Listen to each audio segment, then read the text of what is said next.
തിരുവനന്തപുരത്ത് പോലീസിന് ഓഡിയോ സന്ദേശം അയച്ച് വീട്ടമ്മ ആത്മഹത്യ ചെയ്തു. വഴിത്തർക്കത്തെ തുടർന്നായിരുന്നു ആത്മഹത്യ. തിരുവനന്തപുരം ഉള്ളൂർ സ്വദേശി വിജയകുമാരിയാണ് തൂങ്ങി മരിച്ചത്.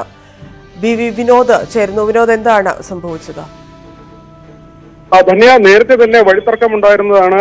ഉള്ളൂരിന് സമീപം ക്ഷേത്രവുമായി ബന്ധപ്പെട്ട് ഒരു തർക്കം നിലനിൽക്കുകയായിരുന്നു. ആത്മഹത്യ ചെയ്ത വിജയകുമാരി നഴ്സറി ആയയാണ്. ഇവരുടെ കുടുംബത്തിന്റെ വസ്തു ഉൾപ്പെടെ നേരത്തെ ഈ ക്ഷേത്രത്തിന് വിട്ടുകൊടുത്തിരുന്നു എന്നാണ് ഇവർ അവകാശപ്പെടുന്നത്. അതേസമയം ഇവർക്ക് വീട്ടിലേക്ക് പോകുന്നതിന് വഴി സംബന്ധിച്ച് എന്തെങ്കിലും തർക്കമുണ്ടായിരുന്നില്ല. കൂടുതൽ സ്ഥലം ഇവർ ആവശ്യപ്പെട്ടിരുന്നുവെന്ന് ക്ഷേത്ര ഭാരവാഹികളും പറയുന്നു.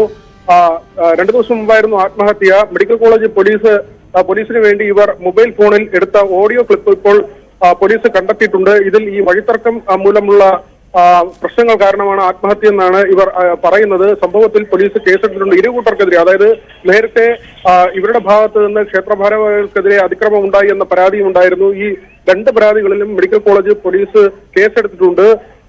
കൂടുതൽ അന്വേഷണങ്ങൾ നടത്തിയ ശേഷം ഇതിന്റെ വിശദാംശങ്ങൾ കൂടുതൽ വിശദീകരിക്കാമെന്നാണ് പോലീസ് ഇപ്പോൾ വ്യക്തമാക്കിയിട്ടുള്ളത്. തന്നെയാണ്. നന്ദി വിനോദ്.